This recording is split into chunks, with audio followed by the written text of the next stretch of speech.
I find that when I'm being artistic, whether it's painting, drawing, writing, singing, whatever it is that is my creative expression, my nervous system regulates more. I become happier. I enter into a better state of mind, and ultimately, it just feels good.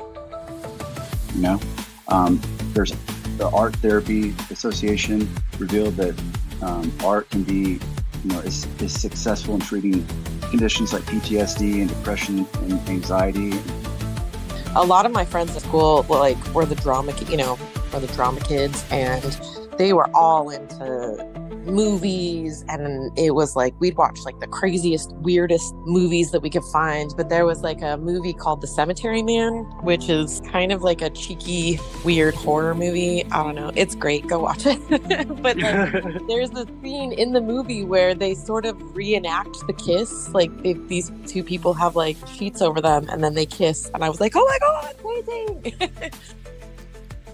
Art isn't just about paintings and sculptures. It's in the way we express ourselves, the stories we tell, and even the way we lead. But did you know that creativity has the power to heal, connect, and transform our lives too? In this episode, we're unlocking the purpose of art, how it impacts our emotions, inspires revolutions, and even helps us become better leaders. Whether you're an artist or just someone who appreciates beauty, this conversation will leave you inspired. Stick around, because by the end of this episode, you might just discover your own artistic calling.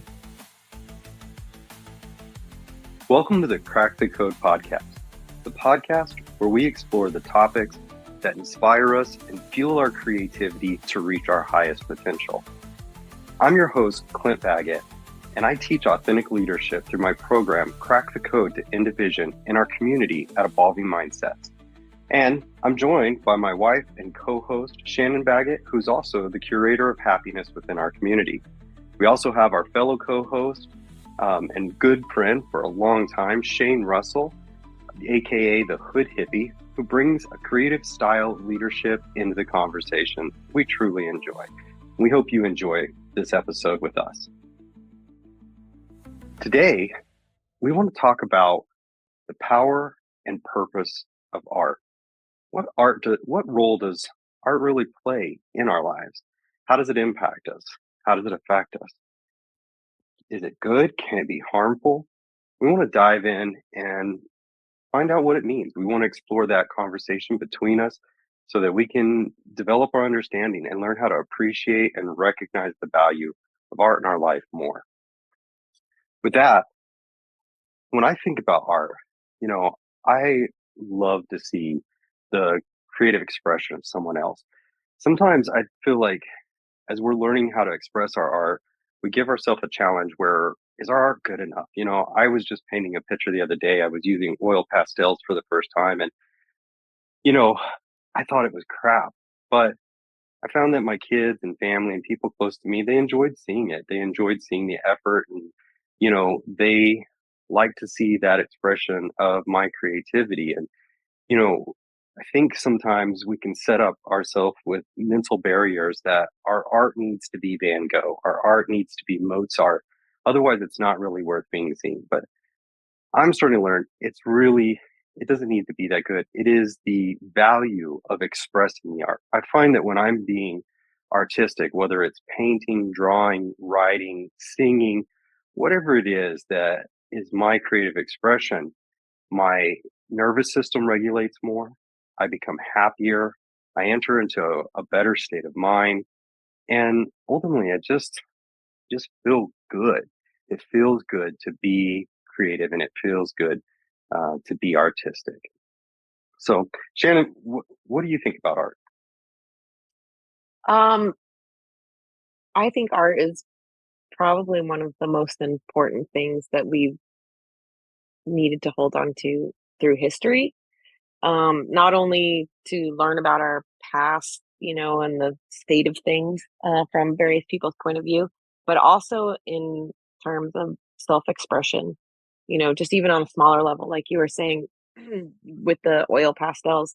I think everybody needs to have some sort of artistic outlet to express themselves in a manner that isn't just like verbal communication, whether it's baking or painting, singing, dancing, you I know. love that you brought baking into that. Like, it's, it is an art, right? I've seen the things that you bake, and like, what was it? The sweet potato bourbon bacon cupcakes. I'm like, I'm probably gonna die eating that, but it's so beautiful and it tasted Right. amazing too, right? So yeah, I mean, there's so many different kinds of art, and I appreciate you sharing that. And too, just going here, Shane, like, what are your thoughts? What does art mean to you? I mean, I'm going to kind of add on to what Shannon said. I mean, I think the arts are definitely one of the most powerful forms of human expression. And there's a growing body of research and data to support the idea that the arts can teach us more than about ourselves and our society and the world than traditional learning institutions or media outlets, you know?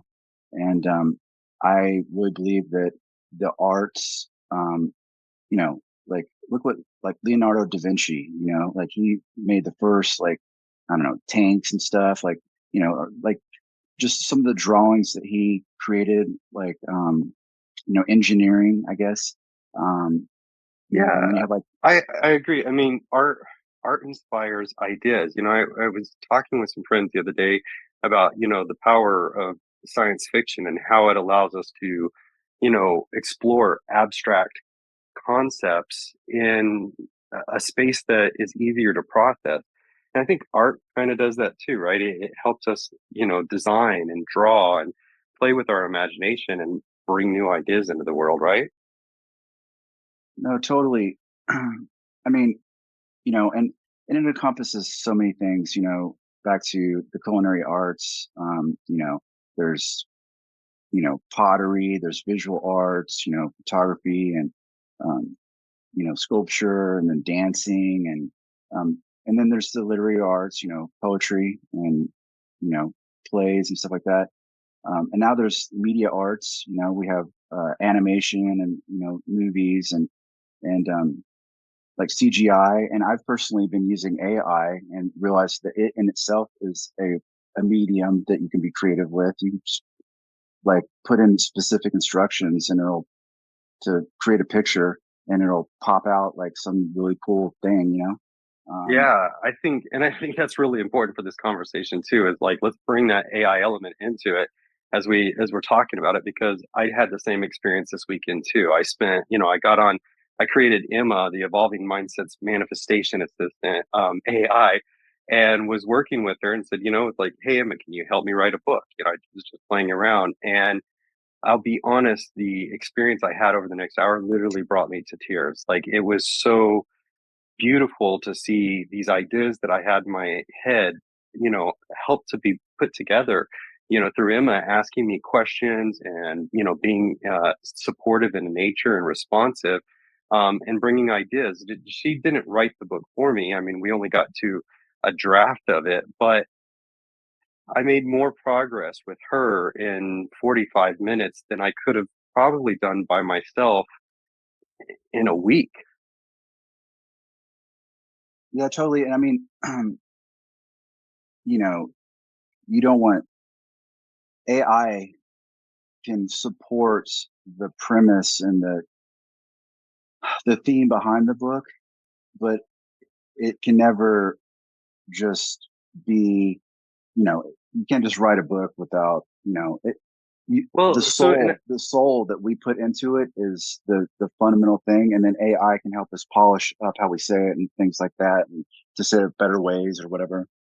Well, yeah, exactly. And I mean, the way I've set Emma up is to ask questions and to support, that creativity, not to be a creator herself, Yeah.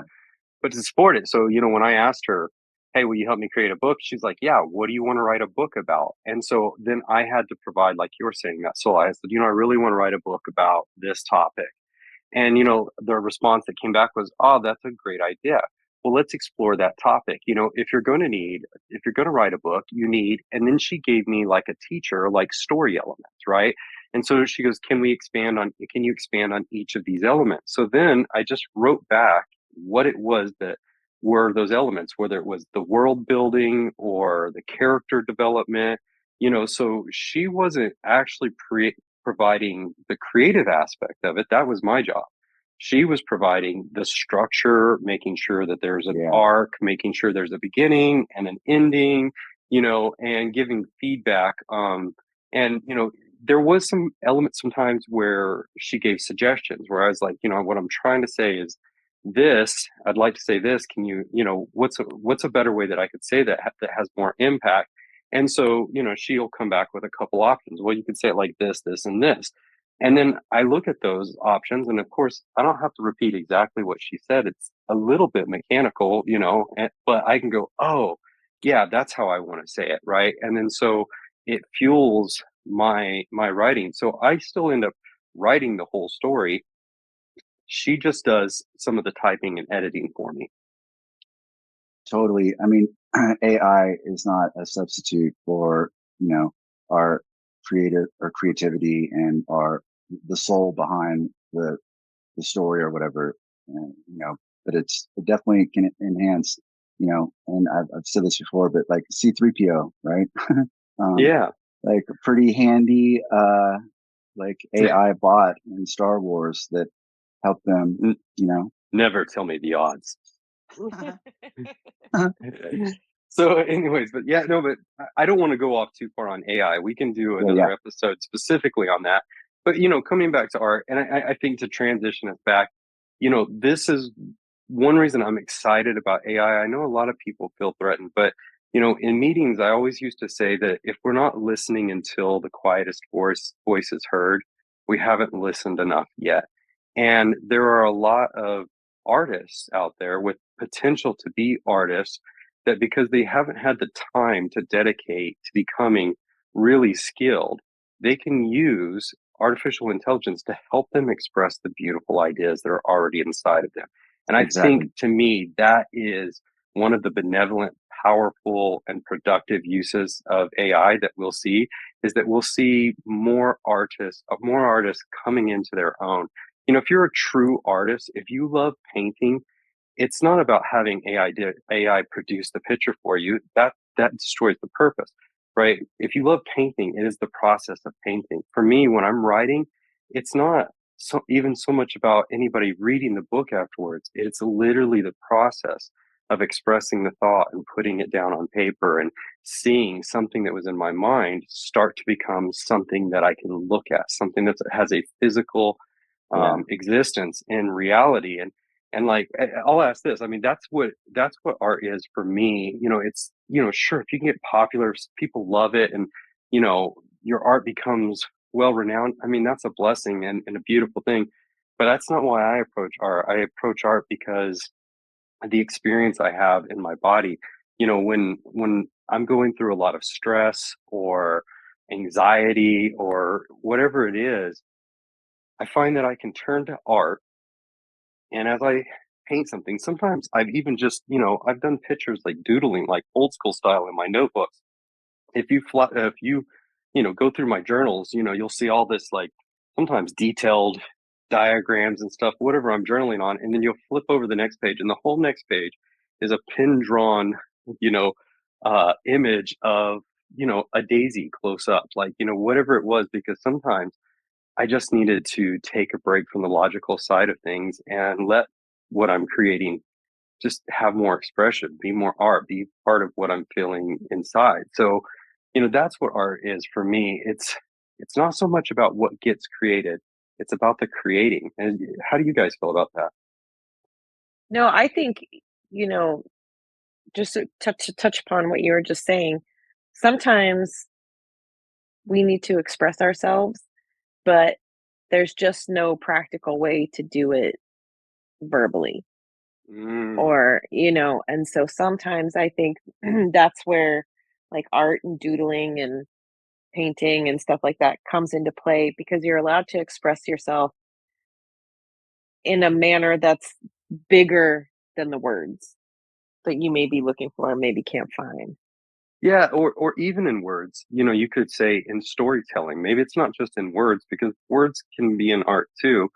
Maybe and I'm not definitely not disagreeing. I think you're 100% right. I see where you're going, but like something that might be hard to say directly, you can write in a story or use an analogy and do some storytelling, Totally. and it helps, you bring that creative aspect, a little bit of imagination into the conversation, and the conversation becomes art.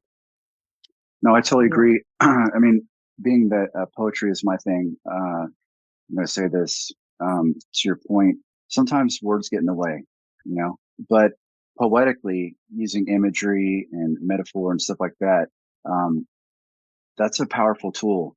And back to your point, Clint, the, I mean, it's been proven that, you know, having a creative outlet, um, it, it's, it helps with our cognitive and our emotional development and our, our mental well-being, you know, to let it out, that those things inside of us. Right. And, but also the, you know, some of the people throughout history and up to now that are doing that and just doing what they do, you know, creating art for whatever reason. Like I've been writing poetry since I was a little kid. Um, you know, sometimes our art really resonates with other people. And so you just doing what you do and helping yourself and naturally, it's powerful in that sense. But It creates oftentimes, connection too. yeah, Yeah. yeah, like music is so powerful. Like, you Oh know, yeah. I mean, like if I Totally. really want to share how I feel or what I'm thinking, like, hey, listen to this song, you know, or whatever. It really encapsulates things. And, you know, like I want to, this might be a stretch, but like the Bible, for example, it's a piece of literature that was written by mankind. And I'm not taking away any of the historical context or anything like that from the Bible. However, to encapsulate something like God in human vocabulary, it's kind of an injustice to, you know, the Almighty. However, Well, yeah. What is it? The Psalms of David is nothing but poems, beginning yeah, to yeah, end. Yeah. but Go ahead. Sorry. the imagery in there that's created, the in the metaphor and such, helps you conceive of it a little bit, right? Helps you like fathom the unfathomable, right? Yeah. Yeah. Well, on that point, like, just when I've read the whole Bible from beginning to end, but I've never, the one, the one book in the Bible that made me feel like I had the best view of what God was. And this was just me. And I'm not saying, it is this way for everybody, but for me personally, I connected with Psalms, right? Like David's songs in his poems and poetry, like I felt like I saw God, like I could feel it. I could Yeah, understand in his expression of his experience with God, and that helped me understand, like, what is my experience with a higher power, and do I experience this and feel that? And even though I don't know maybe what it is and it's not definable, and there's a million different interpretations of it, I did relate to the things that he was expressing. I was like, yeah, I've had that feeling. I know what that's like. And, the passion and all that kind of stuff. It was beautiful. Well, I think that's why a lot of art is created, right? To make people feel something or to question their own reality or, just to open their mind a little bit to something bigger than themselves. But I mean, I think a lot of artists, I mean, there's some artists who like to push the boundaries because they really want to get you thinking. Yeah. And then I think, some people create art just for the sake of creating something beautiful. Um, but I think overall, like kind of the end goal of art is to just make you feel something, some kind Yeah. of totally, way, whether that's good or totally. uncomfortable or reassuring. I kind of think like that's just the end game of art. Yeah. I think you said what I was trying to say in the beginning of the podcast in such a better way. Some people push the boundaries. There are some people who are, I would say by definition, artists. Mozart, Beethoven, Van Gogh. I mean, those are just kind of big names that, to create a point of reference. But musicians, people who live by their art, and they do push the boundaries. They kind of show us what's possible.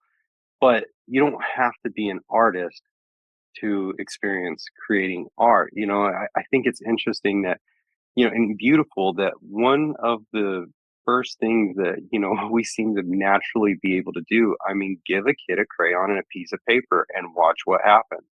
You might see some squiggly lines at first, but they're going to start to understand that, wow, if I, put these lines in certain ways, it starts to represent something I'm feeling, something I'm seeing inside. And the more that they, learn and develop, or the more that they practice that skill, the more that they're able to express their self, through paperwork, through crayons and paper by what, 5 years old or earlier? Earlier. Well, just to talk about like Castle's a great example of this. His kind of first foray into art was almost a necessity. Castle A was, good point. he couldn't hear for like the first 2 years of his life due to massive fluid buildup and scarring of his eardrums. And eventually, we got just, side story, we got his tubes put in and the fluid drained, and it was like a whole new world for him. But because he was so behind on the speech level, he couldn't always communicate to you what something was or what he wanted. But he could do two things. He could make the noises of the thing. He was a Yeah, really great mimic in that sense. He would, he'd come up to you and be he like, was.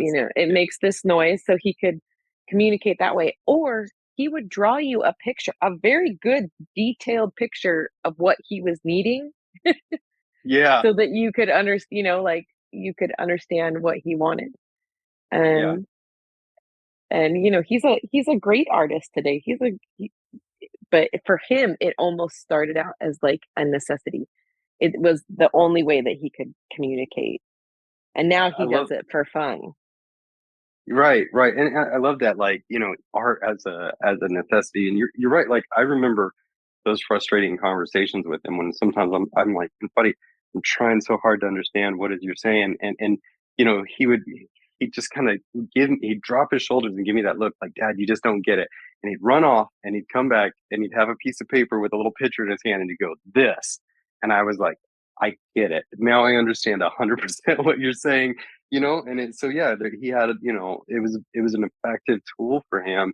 And you're right, as his speech has developed and his communication has improved so much, he's still really good at art. He'll bring his pictures into me, and I'm just like, holy crap, like, you I drew mean, that? And yeah, and that you, that just goes to show. I mean, in the beginning, it might have been necessity, but he's already learned how powerful, you know, of a tool, communication tool that art can be. And Yeah. really, it is fundamental to, um, who we are and who we become. And for me, like when I write poetry, it's almost like I get into like a prayer state, and it comes to me. But what happens is what I'm feeling, it it manifests in a way that, like, when you were in high school or whatever, you had to write a paper. The first draft, you didn't really know what you were talking about, like the rough draft or whatever. But by the time you turned the paper in, you knew exactly what you were talking about. And for me, it's almost like a diary or a journal or something. It's helped me kind of dial in my thoughts at these particular moments, and really elaborate on them in a way that I can capture, you know, something beautiful and important to me that can last forever. yeah, Yeah. man, and reading your poems, dude. I told you early on, I was like, your poems are so powerful. I was like, not only are they poetic and beautiful, but they're like a call to action. When I read them or hear them, I feel like I need to get up and go, hell yeah, and do a thing. And you and I have talked about this, and that creative process where it comes into your mind, like there's two things happening. One, not only are you elevating yourself out of stress levels into a clearer state of mind where you can solve problems better, which is just a side benefit, but the words inspiration and enthusiasm have very similar meaning. Enthusiasm, if you break that down, and I forget exactly, but it's like something in Latin. I don't know Latin, so sorry to all the listeners for that. But it means the spirit, the spirit within us. And if you think about the word inspira, inspiration, the spirit Right. within us. Inspiration and enthusiasm is accessing the spirit within us, right? And letting it come out through more than just the words. I always, you've heard me quote it often, that scripture, that the spirit killeth, but the letter giveth life, like referring to, when we're trying to follow things to the letter of the law, there's no spirit in that, but spirit creates inspiration and it gives life, and so you're right in that creative element, you feel that. I know I feel that. And I would think that someone out there that is an artist is also, they've got to be experiencing that. And maybe that's a clue.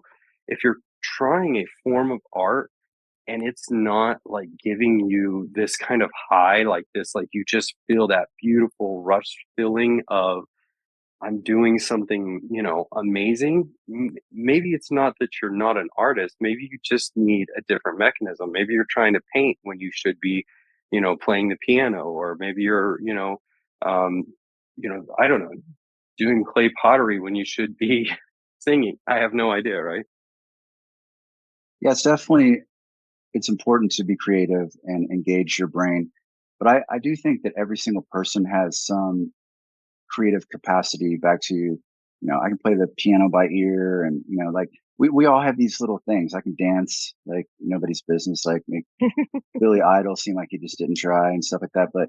Um, but every single person has some kind of inclination towards these things that are, I believe, an important part of, um, becoming who we are, and, and shining, and, like getting an important message out there that helps people, you know, like see the world in a different a manner where there's interpretation, to like think about like Pink Floyd, The Wall. I'm sure you saw the movie The Wall, but I mean it's just super powerful, and it's kind of based off, you know, the importance of being alive, and and some of the realities that were going on, like in Germany back in the days and stuff like that.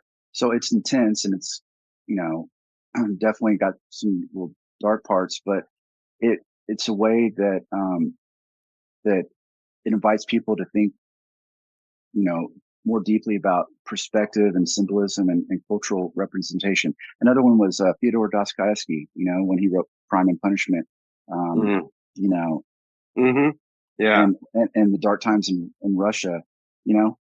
And lastly, there's one of the greatest read things ever written. My son is all into it, and made us aware of recently. One Piece, the anime.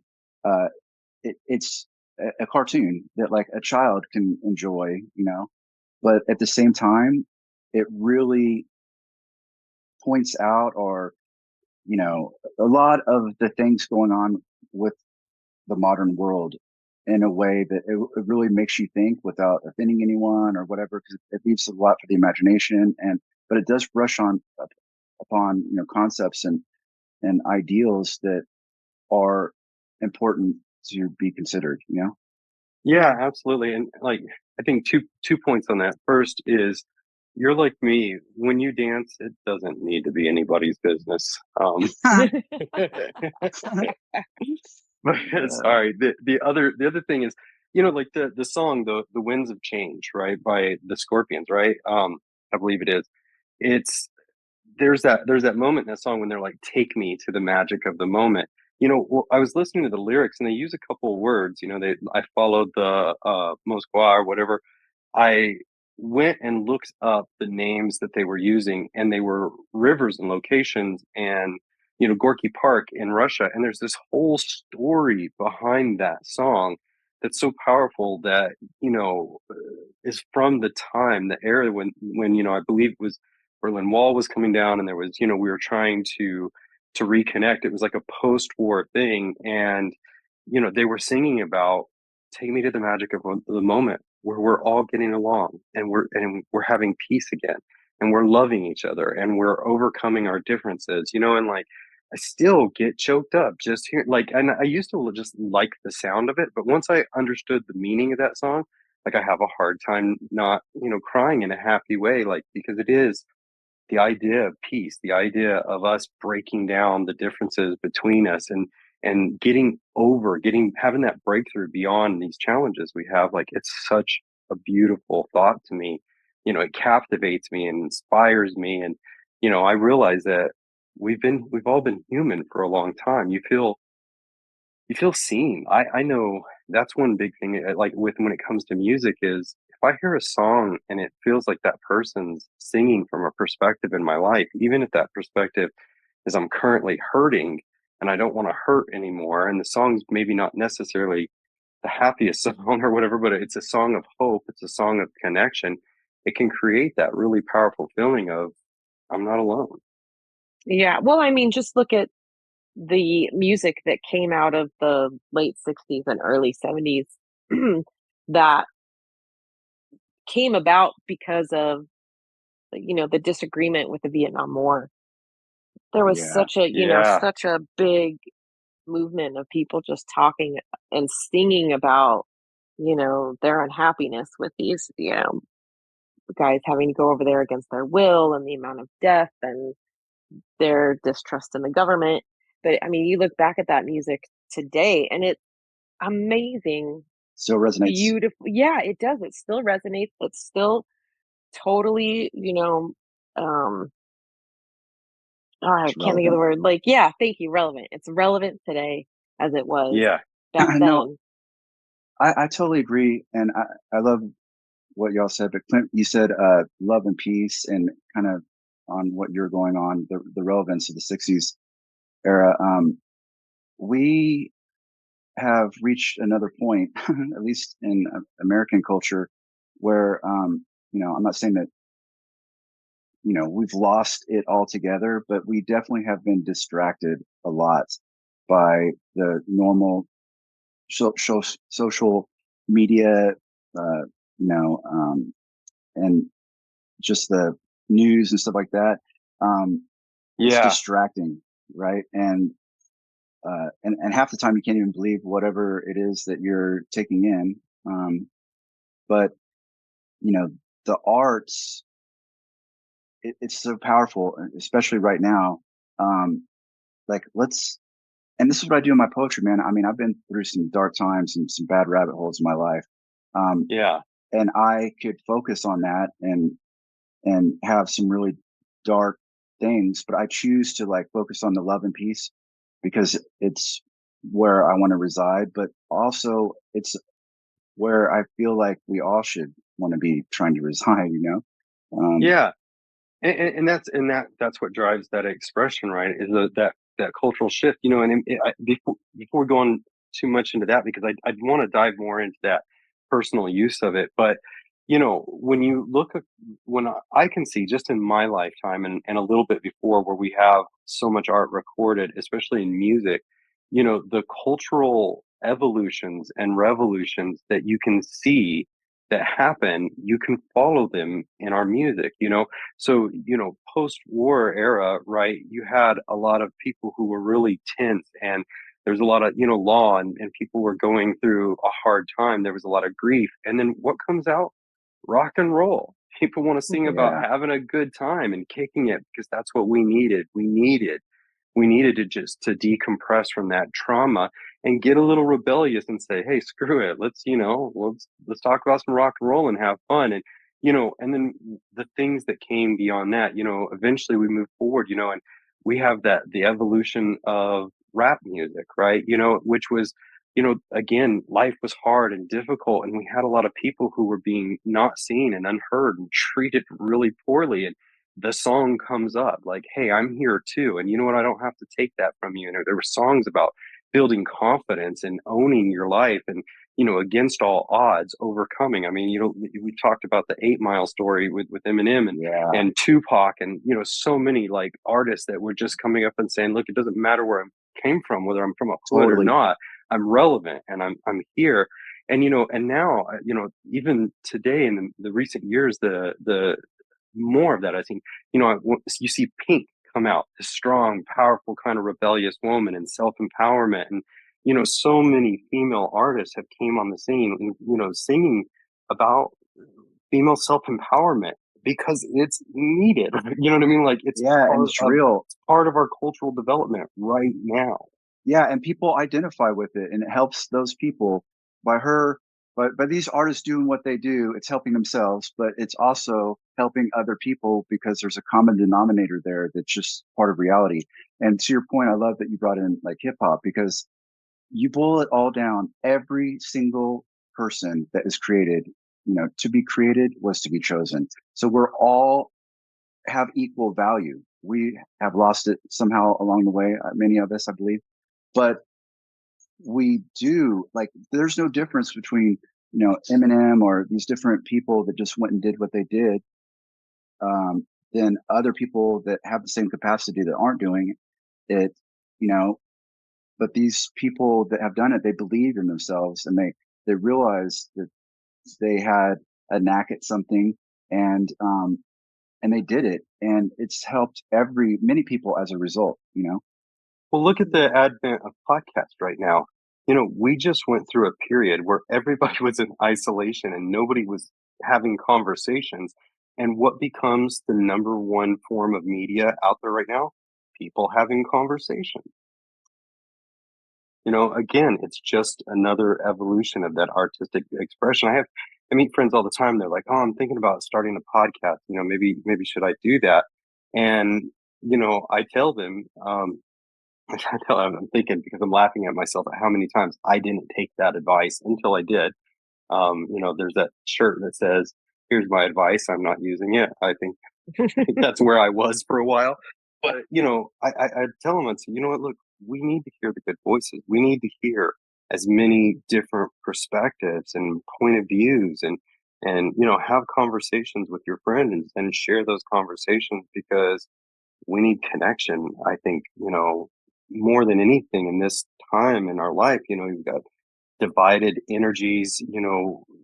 Causing divides in families and all this kind of stuff. And so we want to know that there's people out there that think like us and feel like us and are facing the same challenges we are interested in the same things and overcoming and being inspiring and sharing their accomplishments. I love the sea of podcasts. There's way too many for, I think, any one person to listen to. But if you have something you're interested in and, something you want to know about, there's probably at least one podcast for that. And if you have something you're interested in and there's no podcast for that, what a prime opportunity to be the person to have that first podcast, right? Yeah. Totally. And I love that you're right. Like we have become super isolated post COVID and with social media and stuff like that. And let's get back to the good stuff and the common denominators that we all have. Each and every one of us is awesome. It's not a competition. We all have our own authentic superpowers and gifts to bring that other people will enjoy, and they also need. Like we can give you know sustenance for other souls out there. And they can also give it back. Yeah, I mean, really, really good point too. You're right. There is a lot of, we're not ignoring any of the world situations that are going on or any of the difficult issues. We're not trying to pretend that they don't exist. But in this way, and maybe you guys tell me what you think, maybe art is medicine. And as we start to provide, conversations that do inspire us and get us into that creative space and start to make us feel good. It's the medicine that we need to be able to survive the challenges that we're facing, because the challenges that we're facing require our determination, they require commitment and focus and engagement. And sometimes these things are hard and they're stressful and it's exhausting. And, the more I'm thinking about it, it feels like art is medicine, because I know when I'm being artistic, it feels healing in my body. And I think what we've just been talking about is it also provides a salve to the community, to humanity or the population, the people who enjoy the art. I mean, would you guys agree? No, totally. I mean, the therapeutic effects of art they're well documented, and there's numerous studies that show how engaging with art can be, effective to more effective than traditional mental health. There's the Art Therapy Association revealed that art can be, is successful in treating conditions like PTSD and depression and anxiety, and engaging in creative practices helps people, express trauma and process complex emotions in ways that conventional therapy may not. But also in 2019, the World Health Organization, who um, explored how the arts can influence healthy outcomes, and found that both active participation, like painting or playing an instrument, and passive engagement, attending a concert or a gallery or whatever, improves mental well-being and life satisfaction. Yeah.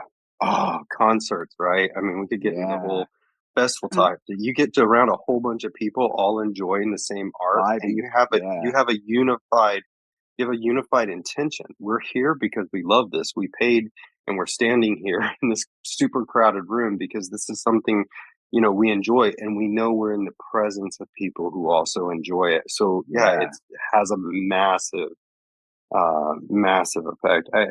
Jim, I feel like you got something to say. Me What do you too. think about the idea of art and medicine? No, I agree with both of you. Art is definitely medicine, even on a smaller scale, like when you're sick. Like I still think about when I was sick as a kid, staying home from school, and like one of my favorite things, and I think a lot of us Gen Xers and some millennials like remember, being homesick from school and like watching The Price is Right, and or watching Right? whatever was on TV, and so you're watching like the Never Ending Story for like the 50th time. It's it was like very therapeutic, to know like my favorite show was on, or I get to watch this movie that I love. It creates a sense of comfort and calm, and you know, on some like subconscious level, that you need that, and it kind of helps you feel better. Yeah. So I um love that you mentioned the never ending story. Like, what a beautiful piece of Yeah, artwork that is. Like, from everything from, having a magical dragon that takes you anywhere you want to go, and, the swamp of sadness that if you let your sadness, overcome you, you become swallowed in the swamp. And then there's the evil force in the book is the nothing, right? It is the loss of imagination. As a child, just watching that, they were just characters and stuff, and it was fun and fascinating and terrifying. And yeah, I've probably seen that show so many times I could quote it line for line. But like, it was beautiful. And even now, as an adult, I go back and I watch it, and I was like, "Holy crap! I'm gonna say it. This shit was deep." yeah. No, it is, man. I mean, think about like I love Disney movies probably more than any other kind of movies, like The Lion King. Like that is kind of a real, Yeah, like, symbolic representation of like reality. There's the whatever evil uncle, uh, whatever, can't remember his name, but like, and then a weem away. They, you know, and just yeah. the whole Break it thing off, about. buddy. Let's hear it. A weem away, a weem away. I mean, just that No, song in oh, itself like gets me fired up. But and then he goes and sees his dad with the monkey in the field, and his dad's telling him like, you know, go be or whatever, go, you know, the world yeah. is yours and we need you kind of thing. I mean, that's bad, And you then know. Rafiki puts the little mane on him and says, "It's time." Yeah, yeah. I love it, right? It's just so awesome. It's like the best well, meme ever. Anytime I feel like I'm ready for something, I find the Rafiki meme where he's like, "It's time," and like that's my meme. yeah. Well, it's just like on a maybe a deeper level, like with Disney movies. Yeah, they're great. Like they're great stories. They're beautiful to watch. Um, but like for us, I know like some of those Disney movies have sparked some interesting conversations with the kids. Yeah. Like about death. Elliot even still today is like, it's not a Disney movie unless a parent dies. Like, and she's Yeah. 10. He um, gets it. yeah, she gets it. But, it doesn't it there's always, like, a message Yeah, there that, can lead to spark some really wonderful conversations with, like, your kids or your family, and I think a good piece of cinema or a good TV show does that, like, it leads Yeah. you to connect and really, like, have some good conversations about what did that mean to you? Well, yeah. on sorry, go ahead, Shane. I mean, no, it brushes on really important subject matter that's part of reality that you can't avoid. I remember my one of the first movies that I recall going to in my life was Bambi, and with my mom. And when Bambi's mom got killed or whatever, I was like, "What is happening?" Like cried the whole thing. But I mean, I try to do this with my poetry, and you know, like brush across these real aspects and acknowledge them, but I always kind of want to lead into the happy ending. um Yeah, the I think that's what I was thinking of while you're saying that. As children, seeing these difficult things, for a moment, we experience pain. I don't want to say synthetically, but we experience the pain through the imagination of the experience. Without We experience the pain without having the actual real life experience. And even in that little taste of pain, hopefully what we do is we learn how to cope with it, how to deal and process that pain so that we can start learning these coping skills that we're going to need as we grow up and develop. And I think, to your point, like when you don't want to go into the darkness, because if you leave it in the darkness, you're just giving people pain. They walk away with that, right? Like what brings it back up? Well, how do you rise out of that? I don't know. Is that kind of what you were? Yeah, like I mean, perpetuate the positivity. yeah. um like we have the power to overcome these inevitable life experiences that are imminent. And you Yeah. just got to keep on, like like Dory and Finding Nemo. Just keep swimming. You just got to keep swimming, man. You know? Yeah. Well, I'd like to share like a really powerful thing that happened to me so this would have been about 9 years ago, or 8 or 9 years ago, when Elliot was still just a baby. They remade Pete's Dragon. And I was kind of like offended a little bit. I'm like, why would you remake Pete's Dragon? That was such a great show as a kid. But she wanted to watch the new Pete's Dragon. She was, tiny. She seemed excited by it. And I was sitting there, with her in my lap, and we were watching this show together. And, at that point in my life, I had hit this point where I was really battling depression. And I couldn't seem to find the feeling of happy. I'd lost my brother and went through other difficult things, and was just really struggling. I was like, I can't seem to find happiness, and it just felt like I didn't know what to do. Like there was just no hope. And while I'm sitting there and kind of just taking this moment to be with my daughter and not really, into the movie or something, there's this part where the dragon and Pete fall down into the cloudy mist, right? And I hadn't realized that Elliot had kind of sat up, and she's, looking at it like she was intense. And then, the music builds, and then all of a sudden they come flying up out of the mist. And she does this little scream, yay, and starts clapping her hands. And in that moment, I felt happiness. And I started crying, right? Like, you know what I mean? I just, Yeah. her joy brought me happiness in that moment and helped me through a really, really difficult time, where I didn't feel like there was a way to be happy, to realize, no, look, it doesn't matter what bad thing had happened to me and what I went through and what I had, lost from my experience going forward, but to remember the beauty I had in my experience going forward too. And that I had more to love, and I had more to be thankful for, and more to joy. And, you can say whatever you want about Disney, but I'm grateful for that moment in my life. Yeah, me too. Yeah. I mean, it definitely helps us think outside the box. And, like I always go back to get the same effect. Some days maybe I'm not feeling it or whatever, I will always, my go-to is Bob Marley. Everything's gonna be all right, you know. And Right? and The it's mission, the interesting, mission and the message. yeah. And it's interesting, kind of to your point, is this guy grew up in like impoverished nation, you know, dominated by rich white, you know, imperialist or whatever gangs, and there was, you know, just it was deplorable, and he created a message that was so universal.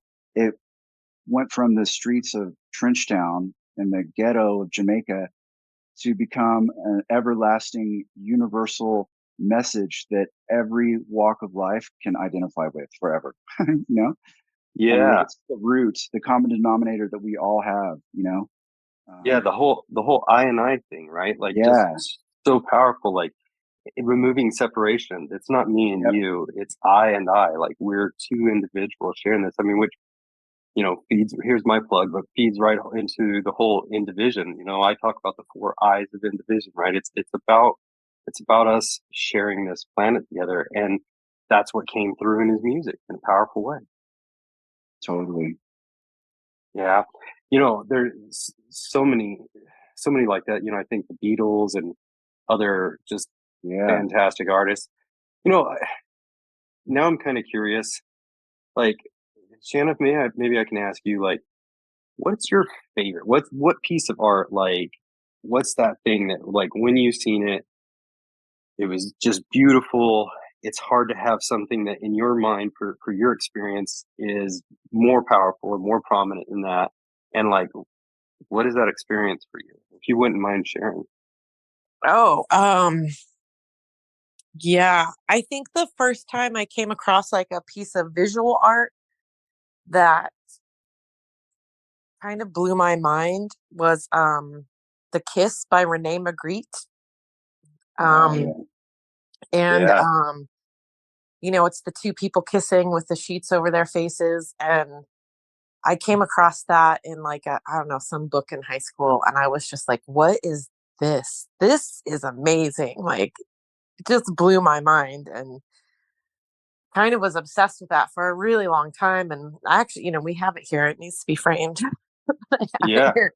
Um, Well, and you know what? We can put it up as the art for this podcast episode too, so that people can see it if they're wondering and not know what it is.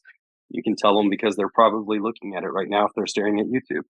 yeah, it's yeah, I just remember just being really wowed by that. And um around strangely enough, like around the same time that I came across that piece of art and it really stuck with me, a lot of my friends in high school were the were the drama kids, and they were all into movies, and it was like we'd watch like the craziest, weirdest movies that we could find. But there was like a movie called The Cemetery Man, which is kind of like a cheeky, weird horror movie. I don't know. It's great. Go watch it.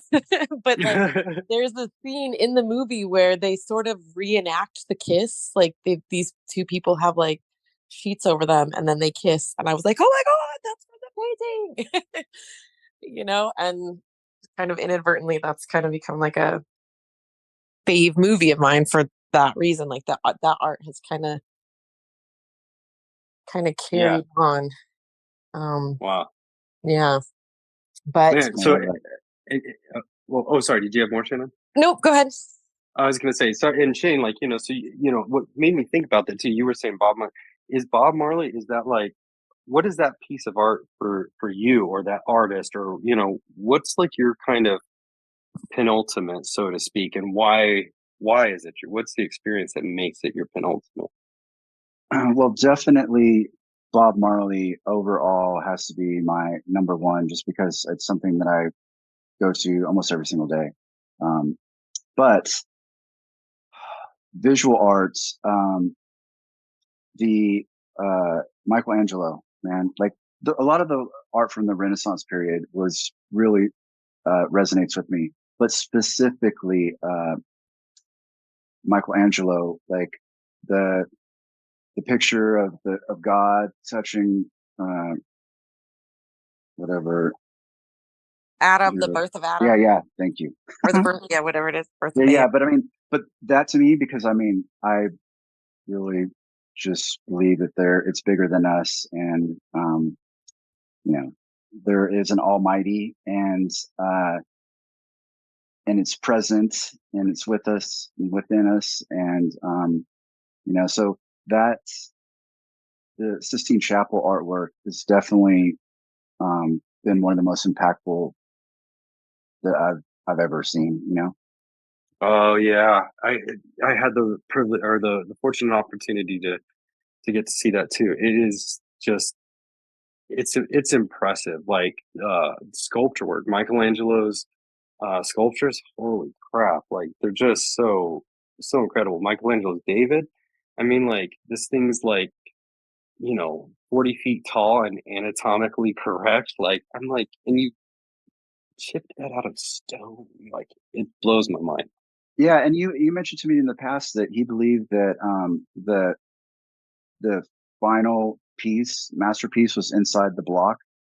Um, Yeah, and you yeah. said As there was, we go ahead.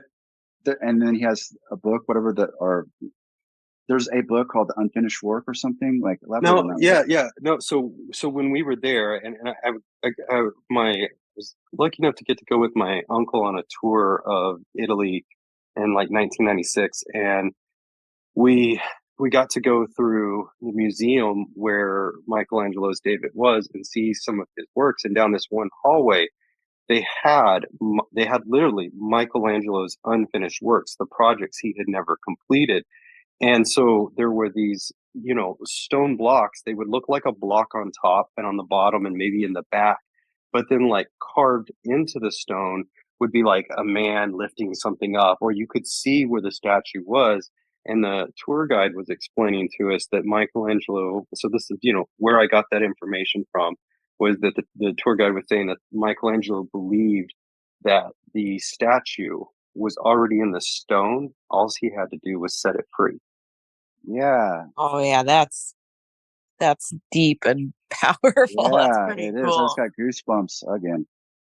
Yeah. Yeah, Yeah. So I mean it's just it's fantastic. So and it kind of goes back to my point earlier about when writing the first rough draft of the paper that you're assigned on whatever subject, you know, you don't really know in the beginning, but it manifests naturally through working it, right? You know, yeah. Yeah.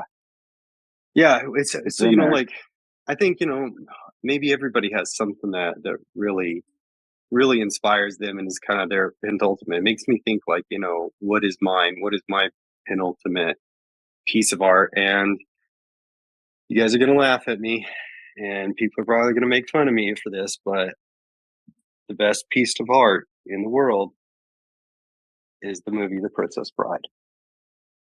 Huh. No, like it is my favorite movie, and I It love it. is. It's perfection, though. It is perfection. Yes, and it makes me happy every time I see it, and I've seen it 100 times. But in all seriousness, okay. So as you guys were sharing this, it was giving me that opportunity to really think. What is it? And I have to be honest. Like when I'm in an airplane traveling, and I'm looking out the window, and I see the natural landscape of the earth. To me, that's art. Like I It feel like is it's like God's universal art, and it art. is so captivating and so inspiring. And anywhere I see like, pictures, I love to watch like right now we're watching Expedition Unknown with John Gates, and he's going around to all these historic locations and you see, these cultural temples and they're just like in these like in Machu Picchu, right? Like just that's one Yeah, blows my mind. Like want to go to there. me, like I don't to me that is art. I don't know if that does that qualify as art, but like if It I does. had to answer that, Architectural is art. architectural, yeah, like Yeah, cultural, architectural, like art, yes, that's what like seeing what people do and have created the pyramids for thousands of years, like that kind of totally. stuff. Just like I don't know, it just makes me go like you grow up going through school, and it's like there's this idea that I don't know if they say it or you just where it comes from, but that like any generation before us was basically 2 degrees stupider. You know what I mean? Like they had less knowledge. Oh, they didn't even have the will. Like it's this idea, that because they didn't have technology, they were obviously dumber. But I don't think that was the case. I do think that as our consciousness evolved, technologies emerged with it. But like, I'd like to see someone build a pyramid today. Pretty sure I it mean, can't happen. You know what I mean? Like, I don't think they were dumber than us. I do think that no, there are things, like the Mayan calendars. You look at all this stuff. I mean, there's so much in history we still don't understand right now, but somehow they did a couple thousand years ago. So if anything, by that logic, it almost feels like we're getting dumber going this direction. totally, totally. I 1000% agree. I kind of feel like they didn't have all the distractions and they just had these things and they were kind of more tapped into the real reality in Carl Jung kind of way than we have become in this deluded, distracted. I mean, think about it like Shakespeare, one paragraph of his vocabulary would be like a novel today. That language usage was so densely packed with such specific lore and and but now it's I mean they're still super Well, powerful. in all fairness too, and I definitely want to call this out. I don't think I said that like it's almost like we're getting dumber, and that's not really how I feel or truth because we are developing in different ways and stuff during those times. Like in the Roman Empire and some of the stuff, ritual sacrifice was also cool. So Yeah, we have evolved and continue to evolve into, you know, maybe humanity's art today is still civilization. And from what I've read, as cool as it was, the things that they built, I'm a little bit happier I live now than then. Well, yeah, but just along those same lines, I think that every generation has its geniuses and its prodigies. And so the people back then who created those masterpieces, they were the geniuses of the day to Mm, lay out those blueprints and do that. I mean, if you look right. at Beethoven and Mozart and even like, totally. the Mayans or whatever, they created those things with the equipment that they had available. I mean, just imagine what Beethoven could create if he lived today with the electronic music Totally. and all of the other instruments available to him. Like, what sort of masterpieces would be made today with just their brains? And we'd Yeah. probably know him as DJ Wolfgang B. Right? No, You but I mean, know, I think there's an important thing here. Art is a powerful, just critical uh, medium to help us keep going and keep ascending or, to keep evolving. And those greats that did what they did are a lot of the reason why we're not cavemen anymore. But also they like, they shine their light forward and it helps us navigate our way. And if you think about all the way back to like super primitive, like constellations, like using God's art back to what you're talking about, Clint, with nature, the stars and creating, the constellations that help people navigate or whatever, like Yeah, thousand yeah. years later, we still acknowledge the connection of those dots. But And it still inspires us to learn more it about it and reach does. farther, right? And it shows us that we each have a capacity to, to shine on each other and shine forward also to help other people see how important it is and that they also can do it. And when they have that awareness of their gift and or superpowers, that there's other people out there that need it just like we've needed what we've gotten up to this point. yeah. Yeah, So, it's I how mean, we. just that being said, I think you just kind of made prove the point. Like, one of the most important things about art is that it propels society forward in some form or another. Totally. Yeah, it gets us ready for the next level, or so like I love that you brought the stars in, and thank you, Shannon. Like I was thinking, again, maybe it seems kind of silly, but like Star Trek, The Next Generation, Star Trek, the original, Star Wars, The Foundation, you have all of these science fiction stories, that explore what would it be like if we didn't just live on one planet? What would it be like if there were other species and life forms that we interacted with on a basis? And you can, we're extrapolating and expanding kind of our human understanding of what civilization is into what it could look like in the galaxy. Like sure they, I heard someone do an article once or an interview, and they're like, "Do you think science fiction?" Inspires or leads science. And they're like, no, blah, blah, blah. And they're just like, It totally absolutely not. does. And I'm like, I, like, this is just me. And I'm not saying that person's wrong, but my belief and experience makes me think that that's not entirely true, because I definitely see us moving in the direction of, of what science fiction was. And you hear this statement today, they're like, these technological advancements that we're looking at is making science fiction a reality. They're You know what I mean? basing they're basing modern technology, space exploration and such, time travel and all that off of the creative ideas that were portrayed in that series. I Yeah. mean, art Eh, definitely has a huge impact on our leadership and innovation, which which is what I think is beautiful about what we're doing here. And evolving mindsets. I mean, there's a lot of business and leadership studies that suggest that art fosters innovation and vision, and it's critical to success. And there was actually a study by McKinsey and Company and also the Harvard Business Review that indicates that leaders who engage with the arts, attending concerts and galleries or whatever, are more likely to think outside of the box and bring creative solutions into their work environments. I mean, it encourages adaptability, and it's a key trait for effective leadership in today's rapidly changing world. yeah, that's what I tell students in my authentic leadership programs, right?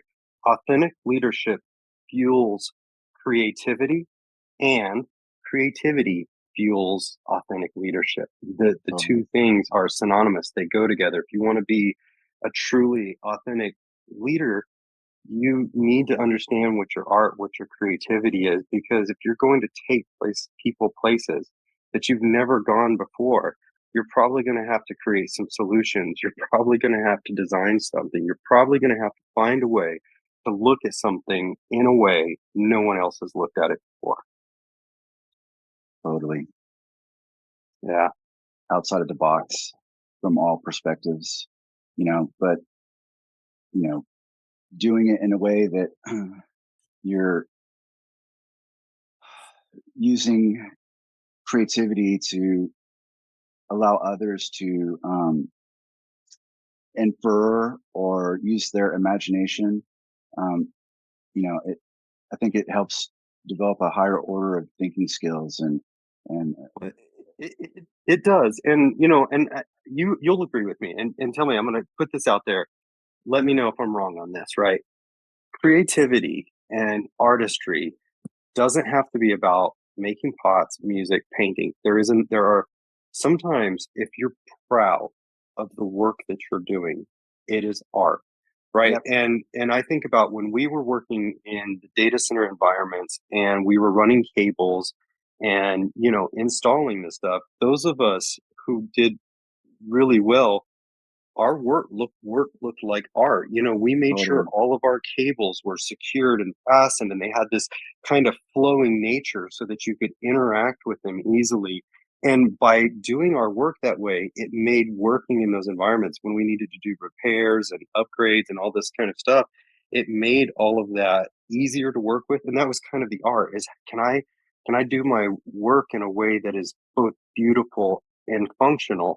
So, you don't have to, if you're a leader on a team, go, okay, I guess we all need to grab a paint, start painting pictures because that's how we come up. No, like, you just need to love what you're doing. Yeah, and believe in yourself and believe that you have a value add, and use your authentic, capacity to put a unique spin up on it that others can identify with and build upon, Um, Yeah.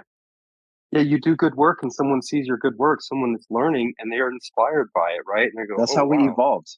Yeah, we Yeah. evolved from that, Um, went from horse-drawn carriage to train to airplane, you know what I'm saying? And like just keep going. Like it's always a, you know, Yeah. It's like the oh gosh, the Olympics, they carry the torch for a marathon 26 miles, they pass it from person to person. I mean, that's kind of in a way symbolic. maybe what art is. It's carrying that spark of humanity, from person to Totally. person. I'm going to take it my mile and I'm going to hand it to Great you and point. you take it the next Yes. mile and I believe that's eventually our we job. light the flame. Yeah.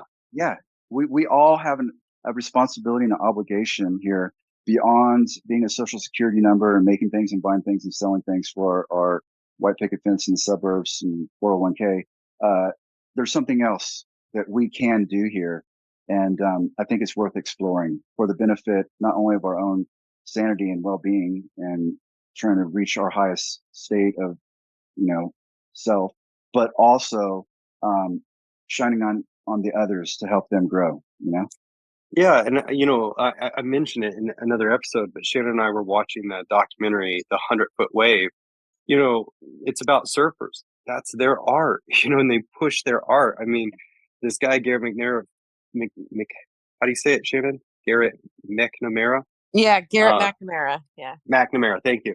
Yeah, he went out and found, the largest wave on the planet and learned how to surf it. And now there's a whole community of people who go out there and it's the most, challenging place, one of the most challenging places in the world to surf, That was his art. He wasn't painting with a brush or, doing that stuff. He was following his passion and you know, I think that's there's an element there like we can get lost in is that art doesn't require a paintbrush, right? Art is, you know, follow your passion, let whatever you have nearby you be your paintbrush. Maybe your art is, I don't know, parenting. I think parenting could be an art. I know work can be an art. I know, writing, all those other the creative arts and all of it. But, you know, if we can let our life be art, then essentially maybe life could be medicine in itself.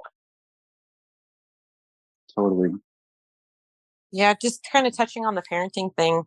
Um, I think one of the greatest gifts that my parents gave me that I'm, trying to pass on to our kids is the ability to go out and try different things till they find the thing that speaks to them. Totally. I tried gymnastics and I was kicked out of gymnastics. And then I decided I wanted to try ballet. And then that didn't last long because I got impatient. I was like, I want my toe shoes now. This isn't enough. So I quit that. Then I tried tap for a while and that didn't really stick.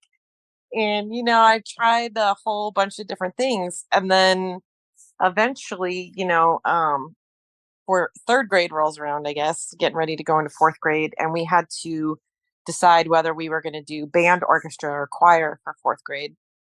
And so they brought in all these different instruments. And before they brought in the instruments, I was like, I'll play clarinet or flute or something. I wanted to play an instrument. And then I remember this lady came in and she played the cello for us. And it was instantaneous. Everything else got erased off my paper. That was it. That was all that was put on the paper was the cello. I Oh, And love that. wow. and I How knew in beautiful. that moment, yeah, that that's what I wanted to do. And one of the great things I think about like playing an instrument is it's pretty much instant gratification. You don't have to build up to making that first note. Like literally you have to learn by doing it. There's no working up to it. And I loved it and I played it, got into college with it and so I'm trying to do that. I know we're both trying to do that for the kids is like help them find the thing that Yeah. sparks something within them. And Elliot, she's done that a little bit too. She's tried this, she's tried that. She did piano for a little bit and that didn't really stick, but she's done musical camp to go sing and dance on stage and perform musicals. And that has sparked just joy inside of her. And she loves it with every ounce of her being. And Yeah. Yeah, I want passion to touch. and confidence. Like, yeah, and just to add in real quick on that, like, I used to, she would say, "Dad, I want to show you something," and she would find a music video or a song, not even a video, and she would play a song and she would act the song out. And this was 4 years ago, right? You know what I mean? if not And more. Yeah. She's been doing you that know, since itty. and, and so yeah, like, now she's doing musicals and she's up there, even not even cast as like a main character, but like I'm like she is killing that co-role. Like, you know what I mean? Like, she's just 100% in it. It's amazing. And yeah, so like you find that thing that lights them up and it's incredible. Sorry, Shane, I go want ahead, to. please. Yeah, I want to expand upon this because this is a really important thing here. Like, I love that paternal aspect to this whole thing, but if you zoom out or from a different angle, what we are doing here with this podcast and our community that we're building, evolving mindsets, is the same principle that you guys were just speaking of. And maybe it's not paternal, it's more mentoring each other, even though we're all peers, but and helping each other find our spark. Yeah. Yeah.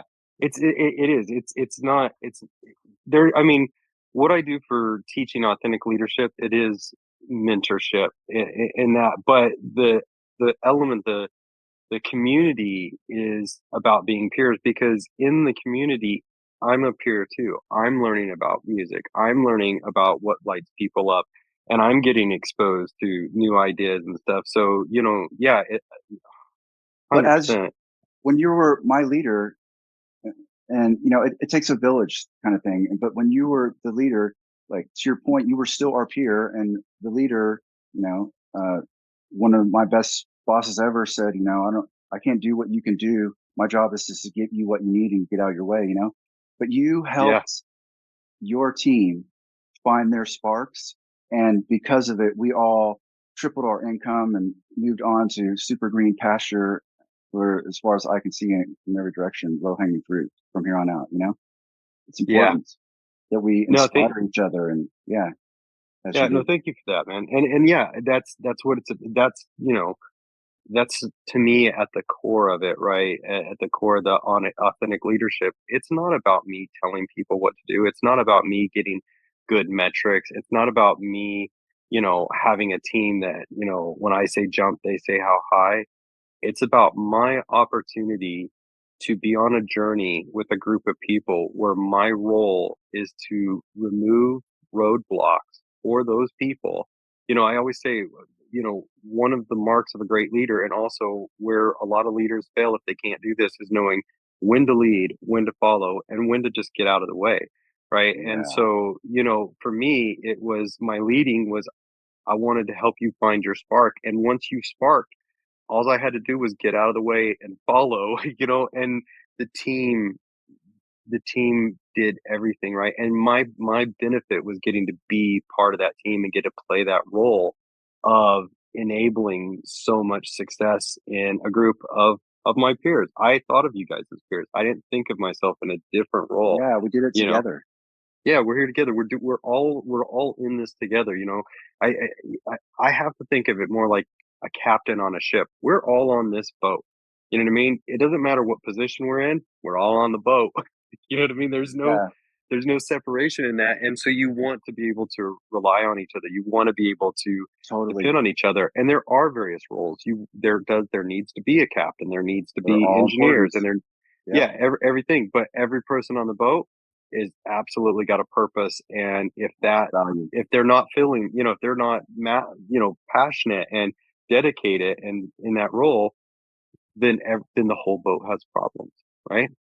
Yeah, everybody realizes their importance and their role, and everybody, the best team synergy or culture is where everybody trusts each other, they value every each other's contributions, know that everybody's going to do what they're, you know, they've signed up for, and bring out the best. Each person bring their authentic awesomeness to the endeavor, and then use that synergy to achieve whatever the mission is.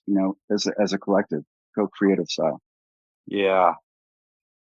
Wow, guys, this has been uh, a great conversation, and I'm really just excited and thinking like I just want to go, I don't know, draw something, or I'm like, I need to do art now. Like, I hope I hope you guys are finding that too, and I hope that for everybody listening out there that you're enjoying this conversation. I hope that you take something away from this that inspires you. If you've been holding back, find your art, find your passion.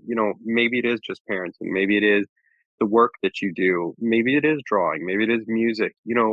Maybe you don't have to become a superstar or an artist, so to speak, in it. But whatever your art is, find it and develop it and grow it. And even if it seems unrelated to, whatever your core profession is, I guarantee you that you'll find something in developing that artistic ability within yourself that will begin to benefit whatever it is you do in your professional life. If nothing else, then it puts you in a good mood for a few minutes, and you can go back into your professional life with a better state of mind and a better sense of clarity, and you can be happier, and maybe share that art with the people that you work with. So, you know, as we come in here, do you guys have anything else before we wrap up? Any other thoughts or something? I want to make sure. Um, nope, I'm good. All right. Well, Shannon, you always do a good job at finding wisdom from the past, from famous people for us. Would you have some quotes for us about art? Of course I do. The first one is Pablo Picasso. He says, "Art washes away from the soul the dust of everyday life." Mm, Totally. Uh, beautiful. Thomas Merton says, "Art enables us to find ourselves and lose ourselves at the same time." Nice. Aristotle said, "The aim of art is to represent not the outward appearance of things, but their inward significance." Wow. Ooh, wait a I love second. Read. Aristotle. Will you read that one more time for me? I Sure. like it. The aim of art is to represent not the outward appearance of things, but their inward significance. Yeah. Wow, that's deep. That's beautiful. Huh, Um, amazing. Degas said, "Art is not what you see, but what you make others see." Mm. Yeah. Gosh. Oh my God, there's so many good art quotes. I'll do a couple more. Um, Okay.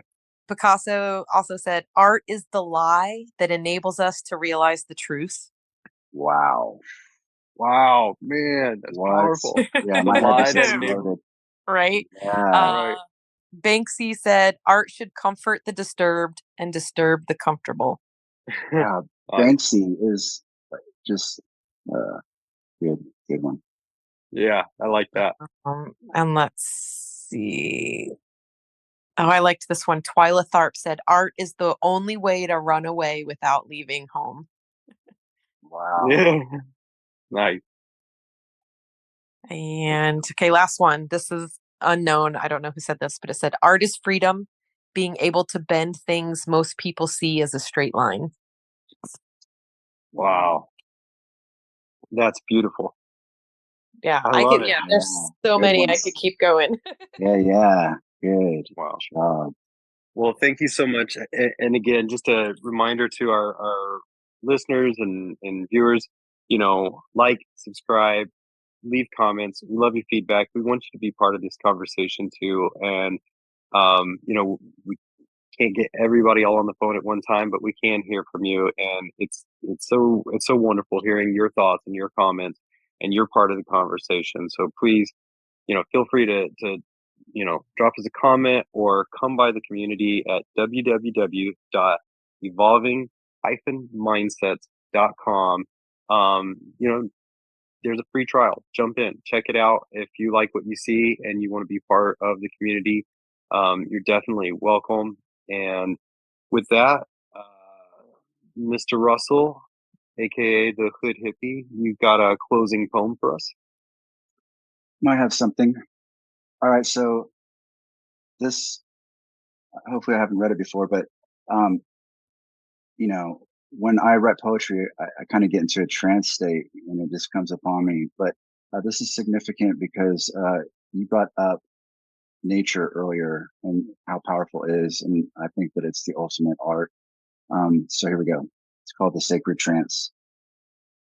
When I reach the sacred trance, universal notions dance upon my soul to my delight, inspiring me, in turn, to write about the universal college, the true source of all knowledge, of God, love, nature, beauty. These things alone will well suit me and all whom comprehend the signs the divine sends. Our souls through culture are cultivated. Through the arts we are elated, and through God's art, nature, mankind's faith is made sure. Oh, how I wish to obtain a status set far from the same, to pursue an education to better see our destination, which no man can comprehend completely until maybe the end of flesh and mortality, when truth and reality may at last be revealed after so long concealed. So I'll follow not the multitude and cut my path from solitude, eternally resolute to learn of things absolute. I will enjoy the finest things that both heaven and earth bring forth unto my body, soul, and mind. In tune with these, I hope to find the answers to my questions and will follow these suggestions to elevate my sanity and transcend worthless vanity. For far beyond materialism, I have found spiritualism, and so base my foundation in these divine expectations. Man, that's beautiful, brother. Wow, Yes. we're so honored to have you share with us, and just share a platform for you to share your poems, dude. I'm looking so forward to, to the evolution of the poet's treehouse, I believe you're calling it, if it's okay Yep. for me to Yep. say that. And Inbound. yeah, and many other things. You have, I know, books coming out and all that kind of stuff. So I'm looking forward to these moments. And with that, I'll bid everybody adieu. This has been your host, Clint Baggett, and Shannon Baggett and Shane Russell, just a couple of people getting together and having some great conversations. So we hope you enjoyed them, and let us know what you think in the comments. And until next time, as Love you you wish. guys. Love y'all.